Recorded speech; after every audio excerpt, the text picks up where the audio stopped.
Hello students, स्वागत है आप सभी का एक नए वीडियो में। और बात करेंगे इस वीडियो में यूपी स्कॉलरशिप 2024-25 के ऑनलाइन फॉर्म के बारे में। चाहे आपका फ्रेश फॉर्म हो चाहे रिन्यूअल फॉर्म हो, जैसे कि बहुत सारे बच्चे कह रहे थे कि सर पोस्ट मैट्रिक और post matric other than intermediate का फॉर्म फिलअप नहीं हो रहा है, तो फाइनली सबका फॉर्म फिलअप होना स्टार्ट हो गया है। आपको मैं लाइव तरीके से लॉगिन करके दिखा रहा हूँ जो पोस्ट मैट्रिक या फिर post matric other than intermediate के स्टूडेंट्स हैं। और मैं आपको वीडियो प्रोवाइड करूंगा आपके कोर्स के अकॉर्डिंग, जो भी आपका क्लास होगा, कोर्स होगा, जैसे कि आप कक्षा 11-12 के स्टूडेंट्स होंगे या फिर कोई कोर्स कर रहे होंगे यूजी के, पीजी के, डिप्लोमा के, या फिर ऐसे कह लीजिए BA, BSc, MA, MSc, BCom, MCom, DElEd, ITI, polytechnic, BTech, BEd, BTC, BCA, MCA, जो भी कोर्स कर रहे होंगे, आप कहिए कि नर्सिंग के कोर्स वगैरह करोगे, तो सभी के लिए मैं आपको एक एक वीडियो अलग अलग प्रोवाइड करूंगा, ठीक है।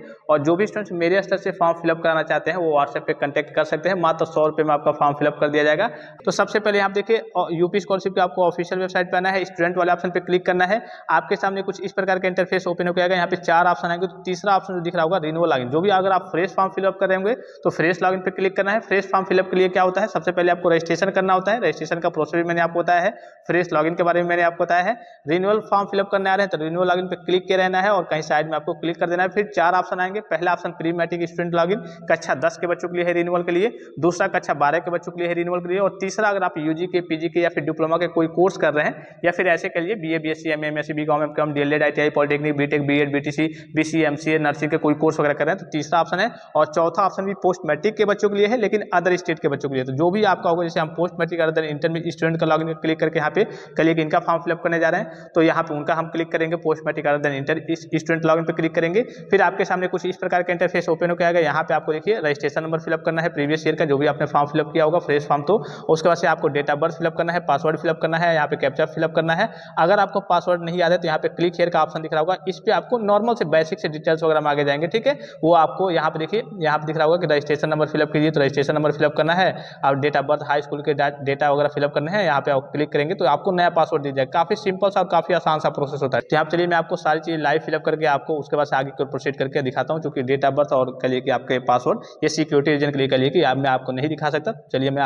फिलअप करके फिर आगे की प्रोसीड करके आपको दिखाता हूँ। जो सबमिट का ऑप्शन दिख रहा होगा, इस वाले ऑप्शन पे आपको क्लिक करना है। जैसे इस पे क्लिक करेंगे, अगर आपने सही सही डेटा को फिलअप किया होगा तो यहाँ पे आपका लॉगिन हो जाएगा और यहाँ पे आपका दिखा देगा उत्तर प्रदेश, आंध्र प्रदेश में अध्ययनरत छात्र छात्राओं के लिए ऑनलाइन छात्रवृत्ति प्रबंध प्रणाली सत्र 2024-25 और नवीनीकरण यानी कि रिन्यूअल आपका दिखा देगा। और यहाँ पे आपको क्लिक करना है। जैसे यहाँ पे आप क्लिक करेंगे तो देखिए आपके सामने कई प्रकार के यहाँ पे ऑप्शन आपको देखने को मिल जाएंगे। सबसे पहले रजिस्ट्रेशन करें, दूसरा प्रमाणीकरण हेतु आधार नंबर डालें, तीसरा मोबाइल नंबर सत्यापन करें, चौथा एनपीसीआई का होगा, पांचवा नवीनीकरण आवेदन पत्र को संशोधित करें और उसके बाद से फोटो अपडेट करें, तो अपलोड करें, तो ये आपका टिक होगा। जांच हेतु आवेदन प्रिंट करें, यहाँ देखिए जांच हेतु आवेदन प्रिंट करें। यहाँ पे जो ऑप्शन दिख रहा होगा, कभी कभी ये हो रहा है, जैसे प्री मैट्रिक का फॉर्म मैंने फिलअप किया था, आपको बताया भी था मैंने, तो वहाँ पे प्रिंट करने पे लॉक हो जाता है। हालांकि पोस्ट मैट्रिक के बच्चों के सामने ऐसी समस्या नहीं आती है, लेकिन अगर आपका लॉक हो जाएगा तो फिर तो आप परेशानी में पड़ जाएंगे। तो आपको जब भी आप यहाँ पे फॉर्म वगैरह मान लीजिए फिलअप कर लेंगे, संशोधन कर देंगे, यहाँ पे फॉर्म वगैरह फिलअप कर लेंगे, तो यहाँ पे जब भी आप आएंगे जांच हेतु आवेदन प्रिंट पे, तो एक बार यहाँ पे भी आप मिला लेंगे कि जो भी चीज़ आपने फिलअप किया है कहीं गलत तो नहीं है, सही तो है। आप पता चले मान लीजिए प्रिंट करने पे जैसे प्री मैट्रिक के बच्चों का लॉक हो जा रहा है, वैसे आपका भी लॉक हो जाए, फिर तो आपको करेक्शन की ओर जाना पड़ेगा। करेक्शन की डेट आएगी, फिर करेक्शन कराना होगा। तो यहाँ पे जब भी फॉर्म फिलअप करेंगे आप सही से देख लेंगे, ठीक है। ये सारे ऑप्शन देखिए, एक ही ऑप्शन आपका रजिस्ट्रेशन का जो है वही आपका कहिए कि ग्रीन रहेगा और सारे option application form, update documents, income, caste authentication, Aadhaar authentication, office application log करना, फिर से आपको कहिए कि इंस्टीट्यूट में जमा करना, ये सारे ऑप्शन आपके कहिए कि ब्लर रहेंगे, मतलब कहिए कि ग्रे रहेंगे। इन सभी ऑप्शन को आपको ग्रीन करना होता है। तो यहाँ पे सबसे पहले देखिए प्रमाणीकरण हेतु आधार नंबर डालें, ये आपका कहिए कि यहाँ पे ओपन नहीं हो रहा है, यानी कि कभी कभी ये होता है, हो सकता है कि ये आपके में ओपन हो रहा होगा। अगर आपका ऑथेंटिकेशन यहाँ पे नहीं हुआ होगा तो यहाँ पे बस आपको आधार नंबर फिलअप करना है, ठीक है। आधार नंबर जैसे आप फिलअप करेंगे तो वहाँ पे ओटीपी जाएगा, आपके रजिस्टर्ड मोबाइल नंबर पे ओटीपी फिलअप कर देना है।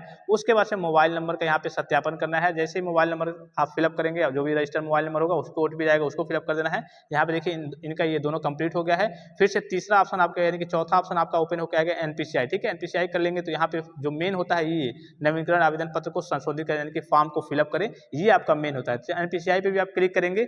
अगर आपका एनपीसीआई सही होगा, बैंक वगैरह में कोई समस्या नहीं होगी। यहाँ पे कभी कभी समस्या आपको देखने को मिल सकती है, जैसे चलिए मैं इनका आपको दिखा दे रहा हूँ। यहाँ पे सबसे पहले जब क्लिक करेंगे एनपीसीआई पे तो आपके सामने कुछ इस प्रकार का इंटरफेस ओपन होकर आएगा। अब यहाँ पे आपको दिख रहा होगा चेक एनपीसीआई स्टेटस, ठीक है। तो यहाँ पे सबसे पहले देखिए status not received from NPCI server, check date 18/8/2024, लगभग 3:32 हो रहे हैं। तो आपको एक बार जा करके अपने बैंक अकाउंट में या फिर ऑनलाइन तरीके से एनपीसीआई आप चेक भी कर सकते हैं कि आपका बैंक अकाउंट मैप्ड है, एनपीसीआई से मैप्ड है या फिर नहीं। चेक करने का तरीका मैंने आपको बता भी रखा है, फिर से बता दूंगा। इसके अलावा अगर आपका एनपीसीआई से मैप नहीं है तो आपको तत्काल जाकर के बैंक में कहिए कहिए कि NPCI से यानी कि कह देंगे आप कि हमें ई-KYC वगैरह कर दीजिए, वो आपको NPCI से वगैरह मैप हो जाता है। तो उसके बाद से यहाँ पे लगभग 1 हफ्ते बाद जैसे आप बैंक से करा के आते हैं, तो 1 हफ्ते के बाद यहाँ पे आपका सही मतलब ये सारी चीज़ें हो जाएँगी। चेक NPCI स्टेटस पे इसमें कुछ करना नहीं होता, अगर आपका व्यवस्थित होगा तो यहाँ पे चेक NPCI स्टेटस पे क्लिक करते ही आपका कहिए कि वेरीफाइड हो जाएगा, ठीक है। अब चूँकि इनका देखिए यहाँ पे एक बार और चलिए क्लिक करते हैं, यहाँ पे इनका वेरीफाइड नहीं हो रहा है, नहीं तो एक ही बार जैसे प्री मैट्रिक के बच्चों का फॉर्म फिलअप हुआ था, एक ही बार क्लिक करने पे आपका ऑटोमेटिकली वहाँ पे वेरीफाइड हो जा रहा था। अगर वेरीफाइड नहीं हो रहा है तो आप कह सकते हैं एक तरीके से थोड़ी बहुत हो सकता है कि आपके NPCI में समस्या है, या फिर आपका कहिए कि आधार सीडिंग की प्रक्रिया बैंक से हट गई होगी, इस प्रकार की समस्या आती है। तो आप ऑनलाइन तरीके से NPCI का स्टेटस भी चेक कर सकते हैं कि हाँ मेरा NPCI है या फिर नहीं, यहाँ पे इनका नहीं हो पा रहा है, ठीक है। चलिए एक बार और हम होम पेज पे चलते हैं, फिर से यहाँ पे क्लिक करके देखते हैं NPCI में इनकी क्या समस्या आ रही है।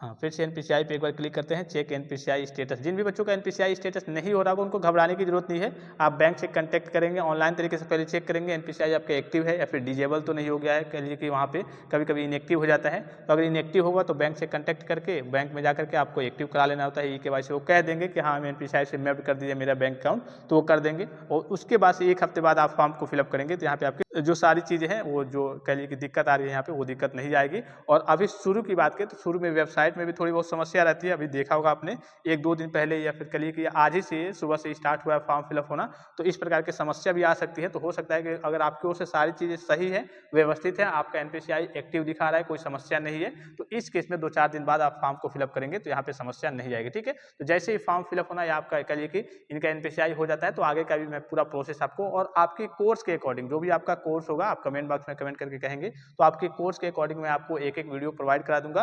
कोई गलती नहीं करनी है और जल्दीबाजी नहीं करनी है, नहीं तो हो सकता है कि छोटी सी लापरवाही, छोटी सी गलती की वजह से आपका फॉर्म क्या हो जाए, रिजेक्ट हो जाए। क्योंकि बहुत सारे बच्चे करते हैं, कभी-कभी तो होता है कि कभी-कभी जो एडमिशन डेट होता है वो गलत फिलअप कर देते हैं, ठीक है। अब चूँकि रिन्यूअल में तो आपको ज़्यादा डेटा फिलअप नहीं करने होते हैं, जो SGPA, CGPA की समस्या आती है बच्चों के सामने उसमें गलती कर देते हैं, बहुत सारी गलतियाँ कर देते हैं, जिसके कारण से आगे चल के उनका फॉर्म डायरेक्टली रिजेक्ट हो जाता है। और जब रिजेक्ट हो जाएगा फॉर्म तो क्या होगा कि आपका पैसा आएगा नहीं, ज़ाहिर सी बात है जब फॉर्म ही रिजेक्ट हो गया है, पैसा आएगा नहीं। तो आपको गलती नहीं करनी और जल्दीबाजी नहीं करनी है। आप अपना कोर्स कमेंट बॉक्स में कमेंट करके जरूर बताएंगे कि कोर्स किस कोर्स से आप बिलोंग करते हैं, उस हिसाब से आपको वीडियो प्रोवाइड कर दिया जाएगा। और जिन भी स्टूडेंट्स को मेरे स्तर से फॉर्म फिलअप कराना है, आप व्हाट्सएप पे मैसेज करके रिन्यूअल करा सकते हैं या फिर फ्रेश फॉर्म भी फिलअप करा सकते हैं। अगर आपके पास सारे डॉक्यूमेंट्स वगैरह होंगे, जो फ्रेश बच्चे हैं और उनके पास सारे डॉक्यूमेंट्स वगैरह होंगे तो तभी आपका फॉर्म फिलअप किया जाएगा। नहीं तो बच्चे मैसेज तो करते हैं, पूछने के लिए करते हैं कि सर क्या डॉक्यूमेंट्स लगेगा, कैसे लगेगा, सर ये मेरा इनकम सर्टिफिकेट इतने दिन का है, चल जाएगा या फिर नहीं। पूरे प्रोसेस आपको बताए गए हैं। आप सभी बच्चों को कहिए कि 10,000 बच्चे मैसेज करें तो कहिए कि 10 साल तो केवल आपके रिप्लाई में निकल जाएगा। तो आप पहले वीडियो को देखिए, समझिए क्या-क्या डॉक्यूमेंट्स लगते हैं, उसके बाद से डायरेक्टली मैसेज कीजिए, अपने डॉक्यूमेंट्स सेंड कीजिए,